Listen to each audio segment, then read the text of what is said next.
sommaire de cette édition, nous recevons sur ce plateau la bergère Emmanuelle Force pour parler de la Convention internationale de la femme chrétienne, en abrégé CIFEC 2015.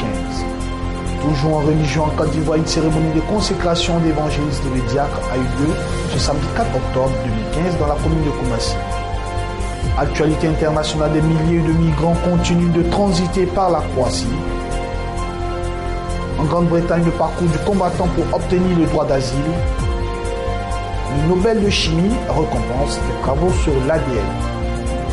En Syrie, les frappes russes appuient une intervention au sol de l'armée syrienne. Mesdames et messieurs, bienvenue à cette édition d'information. Merci de choisir le Blessing Channel. Comme annoncé dans les titres, nous recevons sur ce plateau la bergère Emmanuelle Force pour parler du CIFEC 2015. Servant de Dieu, bienvenue sur ce plateau. Merci. Alors, CIFEC 2015, c'est effectif, c'est un programme, une convention internationale de la femme chrétienne, particulièrement avec beaucoup de contenu. Oui, c'est un programme à l'endroit de la femme, mais qui n'est pas fermé aux hommes. C'est vrai que notre cœur de cible, c'est la femme, mais également les hommes sont invités à nous rejoindre, parce que si les hommes n'avaient pas existé, les femmes n'auraient pas existé. Et donc, je voudrais dire qu'effectivement, nous sommes en plein dans le CIFEC 2015. Je dis que nous sommes en plein dans la Convention internationale de la femme chrétienne, qui est en abrégé CIFEC, parce que, comme on peut le constater sur le plateau de notre chaîne de télé Béni TV qui nous accompagne, je suis déjà en maillot, on est sur le terrain, toutes les femmes sont sur le terrain pour que la fête soit belle. Parce que ça va être pour nous l'occasion de nous retrouver. Un peu ce qui explique le thème, avec Jésus, lève-toi et prends ta destinée en main. Lève-toi et prends ta destinée en main tout simplement parce que la position idéale avec notre Seigneur, c'est la position d'élu, la position de vainqueur, la position de gagnant. Et il est bon de pouvoir confier sa destinée à un seul qui ne trahit pas, qui est Jésus-Christ de Nazareth. Donc nous voulons demander à toutes les femmes qui pleurent, à toutes les femmes qui se posent de nombreuses questions sur leur vie, de pouvoir nous rejoindre à cette grande convention internationale de la femme chrétienne qui est à sa première édition. Parce que pour nous, ça va être l'occasion de sceller une alliance, de tisser une alliance avec Jésus. Et comme on le sait tous, quand nous prenons le dictionnaire Robert, la définition qui est donnée de la convention, c'est une alliance qui est tissé en deux ou plusieurs personnes et basé sur un fait précis. Et ce fait précis pour nous ce jour-là, ça va être Jésus. Jésus qui va venir démontrer encore une fois sa toute-puissance, sa royauté. Jésus ne sera pas absent dans la mesure où ça sera pour lui l'occasion aussi de prouver aux femmes qu'il a été porté par une femme.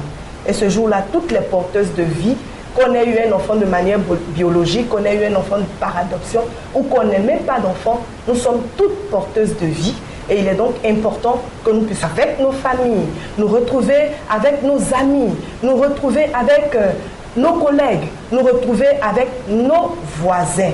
Ça va être l'occasion pour tous de pouvoir se mettre ensemble et écrire une nouvelle page de notre histoire avec le Seigneur, bien évidemment. C'est clair. Alors, pour ces 10 000 personnes que vous attendez à ce rassemblement qui se tiendra du 9 au 11 octobre 2015, alors je peux dire déjà, qu'est-ce qui va se passer essentiellement?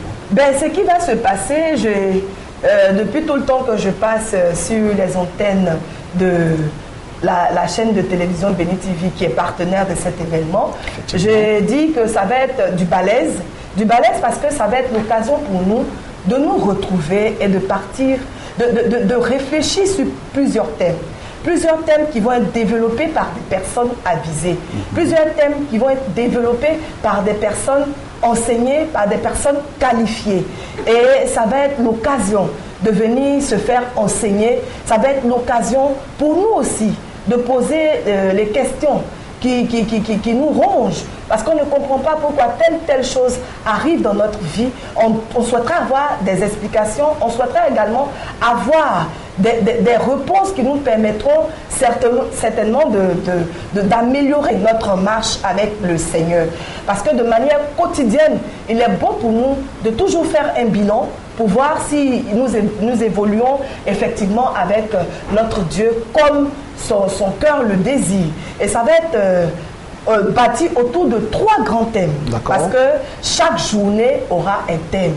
Et il va avoir pour le vendredi 9 le thème sur la famille. On va avoir des enseignements sur la famille.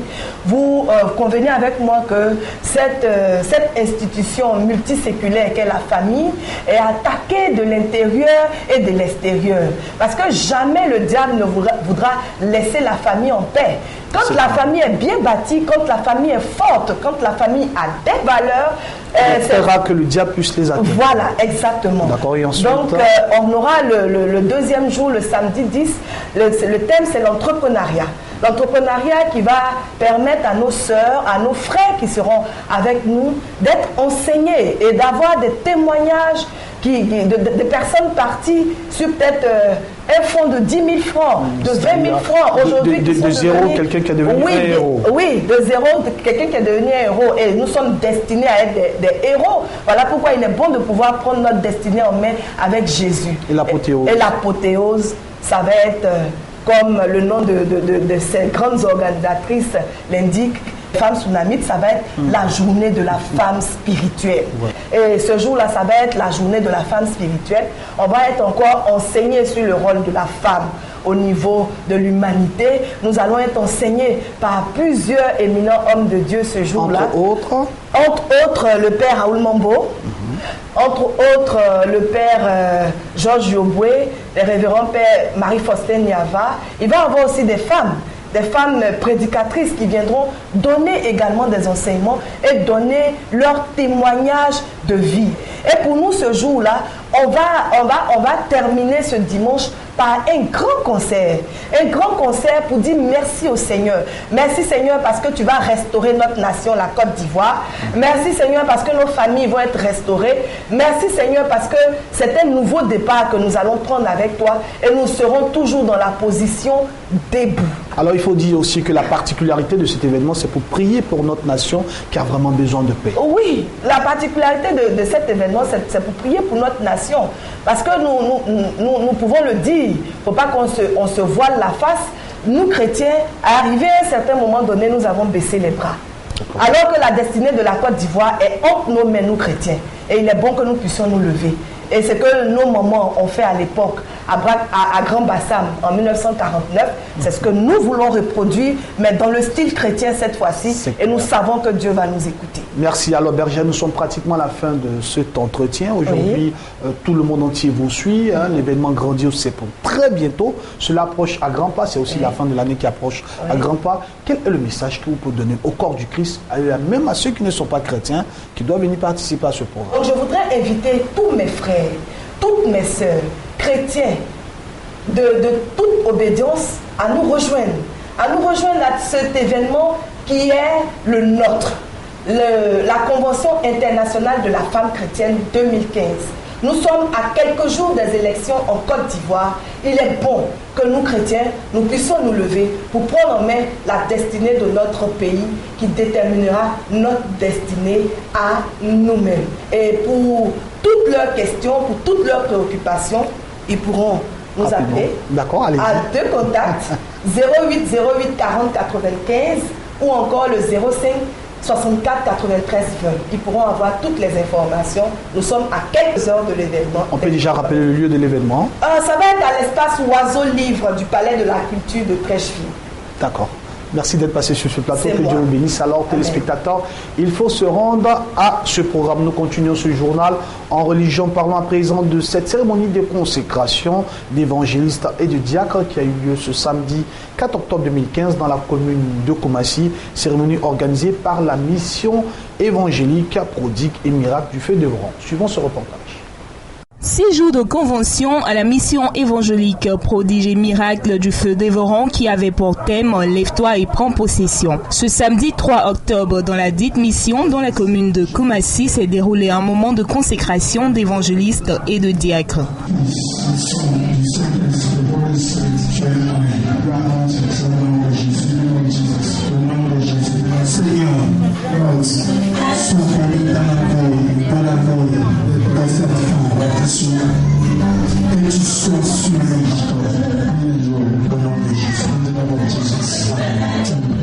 Bâtir un temple à l'Éternel est une prescription biblique bien appliquée par les fidèles de la mission évangélique Prodige et Miracle du Feu dévorant qui ont élevé un temple au Seigneur. L'orateur pasteur Haké Macial a lancé un appel de collecte de fonds pour terminer le temple.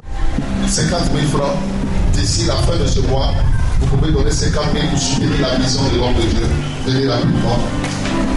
Je rappelle les besoins. L'homme de Dieu a besoin d'un terrain actuellement. Il a besoin de l'argent que l'homme ne mange jamais. Sur toutes les générations jusqu'à ton retour. Continue de les enrichir, de les aider au nom de Jésus. Amen. Que Dieu soit béni, nous acclamons le Seigneur. Cette convention a été une bénédiction pour les récipiendaires et les fidèles de la mission évangélique Prodige et Miracle du Feu dévorant. Nous écoutons à présent quelques impressions après cette cérémonie de consécration. La mission évangélique Prodige et Miracle du Feu dévorant a eu pour thème cette année lève-toi et prends possession. Pourquoi lève-toi et prends possession? Pour encourager chaque chrétien à être résolu. Parce que tu dois accomplir ta destinée. Cela ne viendra pas de quelqu'un d'autre. Cela ne sera pas décidé par quelqu'un d'autre. Aussi longtemps que tu n'es pas debout, aussi longtemps que tu ne te lèves pas, que tu es assis, tu ne verras pas loin. La vie et le surnaturel n'accompagnent que ceux qui sont audacieux. Quand tu te lèves, tu vois des miracles. La Bible déclare, voici les miracles accompagneront. C'est ceux qui posent des actions, qui voient la main de Dieu. C'est pourquoi nous avons intitulé cette convention, lève-toi et prends possession. Bien-aimés, soyez bénis au nom de Jésus-Christ. Comme impression dans l'ensemble, je dirais que c'est bien passé. Parce que l'objectif a été atteint. Tous les grands hommes de Dieu, comme la aussi, qui ont été invités sur l'invitation, malgré les différentes charges, honorés de leur présence, donner un cachet spécial à cette invitation. L'objectif c'était d'être soudés autour du prophète Baala Moussa afin de faire avancer la mission que Dieu lui a confiée. Aujourd'hui est un grand jour parce que nous sommes pratiquement à notre 6e jour de notre convention. Il y a eu pour thème lève-toi et prends possession. Et durant cette convention, nous avons été consacrés diacres. 5 qui ont été consacrés diacres et 2 qui ont été consacrés évangélistes. Nous rendons gloire au Seigneur parce que ce ministère n'a que 3 ans et demi. Et en 3 ans et demi, où nous étions d'abord sur un arbre, le Seigneur nous a fait grâce d'avoir un lieu de culte.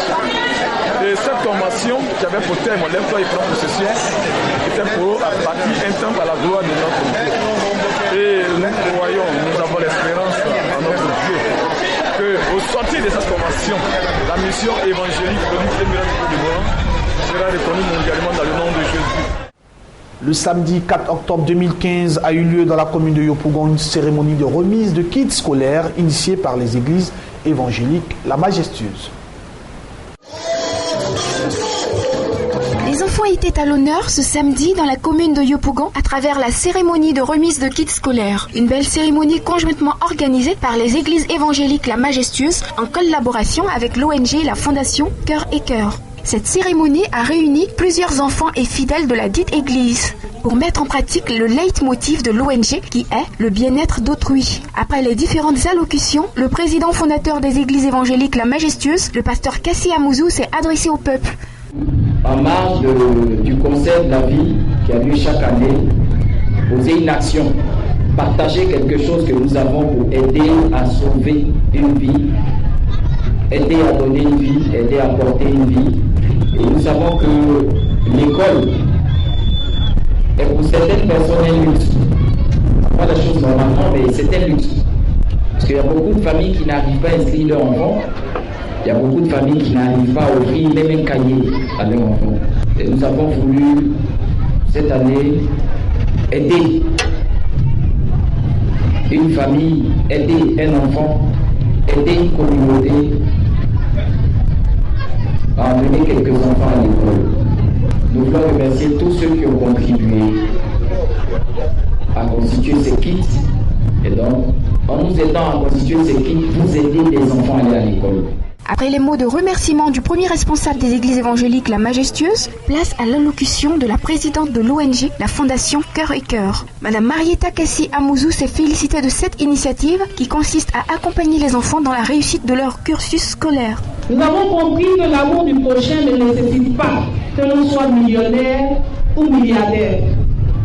Nous avons compris que pour apporter un sourire, la joie, l'espérance dans le cœur de nos semblables, nous n'avons pas besoin d'avoir une fortune.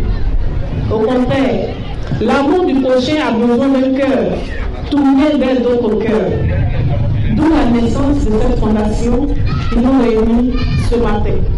Chaque cœur comprend la douleur, la souffrance et le stress des parents qui n'ont pas les moyens d'inscrire leurs enfants. Cette belle cérémonie a été marquée par la remise symbolique de kits scolaires à des enfants du CP1 au CM2. Tout cela s'est déroulé dans une belle ambiance festive et fraternelle, accompagnée de temps de réjouissance.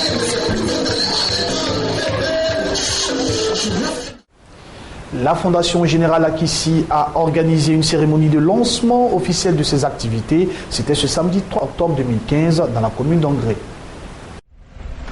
Fondation Générale Akissi pour la promotion des droits de l'enfant et de la femme a lancé ses activités ce samedi 3 octobre 2015 dans la commune de Cocody-Angré. Fonda PDF est parti du fait que la plupart des enfants et des femmes sont dans un état de marginalisation dans le monde. La main sur le cœur, le général Akissi met en place une fondation en vue de contribuer à réduire cette prise de position extrémiste face aux femmes et aux enfants. Notre but, c'est de nous occuper des enfants, de la femme et de la famille en entier pour que tout le monde puisse sortir du milieu dominé, défavorisé pour être au milieu social tolérable et pourquoi pas dépasser généraliste. Et d'adresser toutes les questions relatives aux stratégies et actions mises en place en vue de l'atteinte des objectifs pour l'égalité des sexes et l'autonomisation des femmes, tels que contenus dans la déclaration de Beijing et la résolution 1325 des Nations Unies. À cette cérémonie, plusieurs partenaires, personnalités administratives, associés venant de l'extérieur étaient présents pour traduire leur soutien.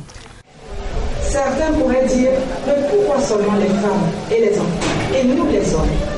Parce qu'en tant que spécialiste du genre, c'est la question auquel nous sommes confrontés très souvent dans nos formations.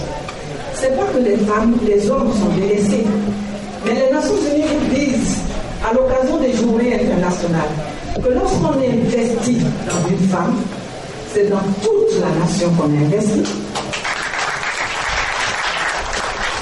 C'est dans toute la communauté qu'on a investi, c'est dans toute la famille qu'on a investi. Alors la rencontre avec notre présidente générale, Mélissa bien sûr, a été déterminée dans mon choix. Son enthousiasme et sa détermination a vraiment attiré mon attention. C'est pourquoi je ne me prendrai pas sur des projets. Ils sont à créer, inventés, développés, ensemble.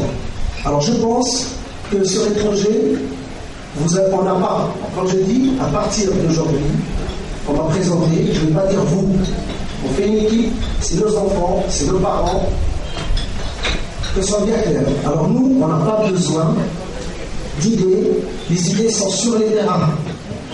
Les femmes qui travaillent dur sur le terrain. Les enfants de la Fonda PDF ont à leur tour proposé un sketch pour contribuer à la réussite de cet événement. Un don d'un fauteuil roulant offert à Monsieur Achou. La Fonda PDF a toute une gamme d'actions à mener qui visent à donner le sourire aux enfants et aux femmes, comme le dit leur devise. Ensemble, nous pouvons donner le sourire aux enfants et aux femmes. Nous sommes tous invités dans cette marche. Parlons à présent de l'actualité internationale. Les migrants continuent d'affluer par milliers en train en Croatie avant de continuer à pied leur voyage vers la frontière hongroise. Suivons cet élément.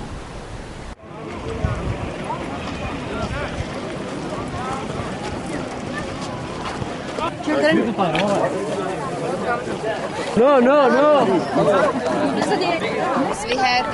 Nous en avons eu des réfugiés en Croatie. On a eu des gens affamés qui venaient de régions en guerre. S'il y a quelqu'un qui puisse comprendre ces réfugiés, c'est le peuple croate.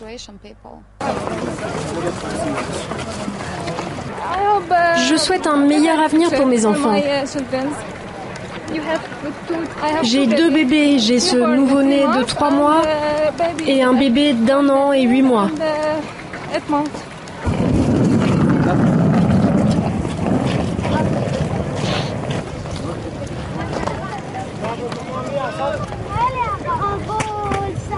Comme annoncé dans les titres en Grande-Bretagne, parcours de combattants pour obtenir le droit d'asile, menacé de mort au Pakistan, un militant des droits de l'homme attend une réponse à sa demande d'asile depuis des années au Royaume-Uni, ballotté ainsi entre tribunal et centre de rétention sordide.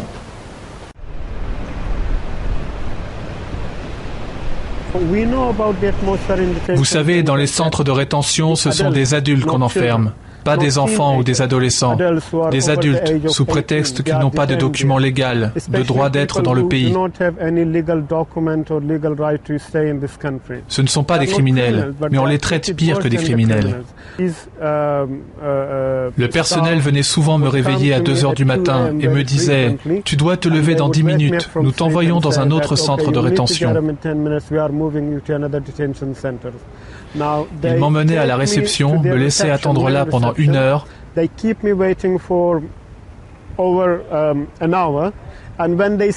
une fois que j'étais bien réveillé et qu'il n'y avait aucune chance que je me rendorme, ils me disaient « En fait, le chauffeur n'est pas arrivé, donc tu peux aller te rendormir tranquillement. » Ils ont gâché ma vie, ils m'ont fait perdre mon temps. Je ne suis pas une personne non qualifiée, je suis qualifié, je peux apporter quelque chose à ce pays s'il me délie les mains. Le prix Nobel de chimie a été décerné ce mercredi 7 octobre 2015 au Suédois Thomas Lindahl et aussi à l'Américain Paul Modrich et ensuite au Turco-Américain Aziz Sankar, dont les travaux sur la réparation d'un ADN dégradé ont servi à l'élaboration de traitements contre le cancer.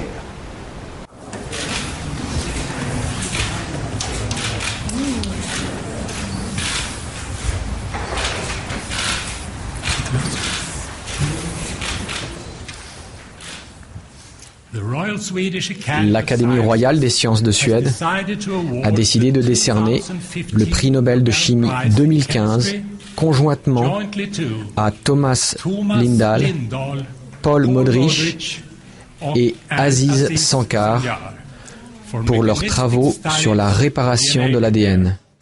Terminons cette édition d'information en parlant de la Syrie. C'est la première opération simultanée de l'aviation russe et de l'armée de Bachar al-Assad en Syrie. Leur cible, des factions islamistes, notamment du front Al-Nosra dans les provinces du Hama et aussi dans le centre du pays. C'est la première opération simultanée de l'aviation russe et de l'armée de Bachar el-Assad en Syrie. Leur cible, des factions islamistes, notamment le front Al-Nosra, dans les provinces de Hama, au centre du pays, et d'Idleb, dans le nord-ouest. Au moment où les avions russes lâchaient leurs bombes, les forces du régime et les milices pro-gouvernementales lançaient une offensive au sol. Cette guerre, la Russie la mène aussi depuis la mer Caspienne. 4 de ses croiseurs ont tiré des missiles sur 11 cibles de l'État islamique, les détruisant toutes, à en croire le ministre russe de la Défense, Sergueï Shoïgu.